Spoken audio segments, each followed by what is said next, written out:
आगे क्या कीजिए में फिर से वर्ग अंतराल और ये आपकी है बारंबारता। इसके अंदर आपको संचयी बारंबारता निकालनी होती है। संचयी बारंबारता का मतलब संचय करना, जोड़ना। तो हम इसको इस तरीके से ले सकते हैं, ये है हमारी CF, इसको इंग्लिश में कहते हैं CF, कॉम्युलेटिव फ्रीक्वेंसी, और हिंदी में कहते हैं संचयी बारंबारता।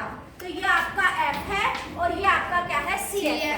अब CF इसको कैसे निकालेंगे? पहली CF सेम होती है, 8 का 8 सेम, ठीक है। 8 के अंदर हम 17 जोड़ेंगे, अगला यहाँ से जोड़ते हैं इसको और इसको, 8 और 17 25, 25 और 22 47, 47 और 18 65, 65 और 20 85, 85 और 15 100। अगर इसको एक्सप्लेन करके लिखना है तो ये 8 है, ये क्या है 8 जमा 17 है, और ये क्या है 25 जमा 22 है, और ये 40, ये क्या है 47 जमा 18, और ये क्या है 65 जमा 20, और ये क्या है 85 जमा 15। ये आपके लिए लिखा है, इसको लिखने की पेपर में ऐसा कोई जरूरत नहीं है, ठीक है। अब सबसे पहला काम करेंगे n/2। आपको पता है माध्यक, माध्यक का मतलब होता है बीच की वैल्यू। तो बीच की वैल्यू कैसे निकालते हैं? बटा करके 2 से, है ना। अगर मैं कहूँ 10 बच्चे बैठे हैं तो बीच वाला बच्चा कौन सा होगा? 9 बच्चे बैठे हैं तो कौन सा बच्चा होगा? तो हम क्या करते हैं, 10 है तो 10 का आधा क्या हो गया 5। तो हमारी बीच की वैल्यू कैसे निकलती है? 2 से भाग करके। इसीलिए हम इसमें करते हैं n/2। इससे आपको ये भी याद रहेगा कि n/2 वाला जो फॉर्मूला है वो माध्यक का है, क्योंकि माध्यक का मतलब बीच में होता है और n/2 का मतलब भी बीच में होता है।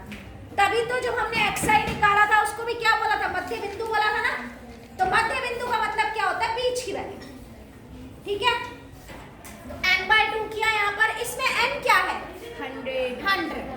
जो fi का टोटल होगा वही आपका n होगा। तो आपका ये क्या आ गया 100/2, क्या आ गया 50। अब 50 कहाँ ढूंढना है? इसमें CF में ढूंढो। 50 है कहीं पे लिखा हुआ? कहाँ लिखा हुआ? नहीं है ना, कहीं नहीं लिखा हुआ है। तो हम देखेंगे किसके बीच में? 17 और 65 के बीच में। किसके बीच में 50 आएगा? 47 और 65, 47 और 65 के बीच में। अब 47 और 65 के बीच में से बड़ा कौन सा है? 65। तो 65 के ऊपर आप यूं लगा देंगे एक 70, ठीक है। ये आपका ऊपर वाली संख्या हो गई CF, और जो इसके बीच में F के नीचे हो गई ये हो गई F, और ये हो गया आपका माध्यक वर्ग। क्या कहलाता है ये? माध्यक वर्ग। माध्यक वर्ग, यानी कि जो माध्यक निकलेगा उसकी वैल्यू 30 और 40 के बीच में होगी। आप अपना उत्तर चेक भी कर सकते हैं। जो माध्यक होगा बाद में आंसर में निकलेगा वो 30 और 40 के बीच में होगी उसकी वैल्यू। अगर आपकी उसमें नहीं आ रही है तो आपने कैलकुलेशन में कहीं ना कहीं पे गलती की है, ठीक है। तो अब आप क्या करेंगे, यहाँ पे फॉर्मूला लिखेंगे। माध्यक बराबर है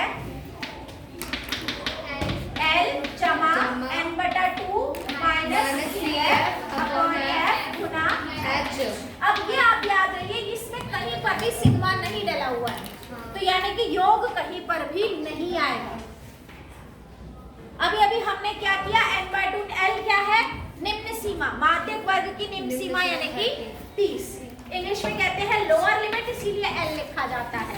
प्लस n/2 क्या है 50 घटा CF अभी हमने लिखा है 47 बटा F क्या है 18 गुना H क्या है? गैप कितने का है? 10 का।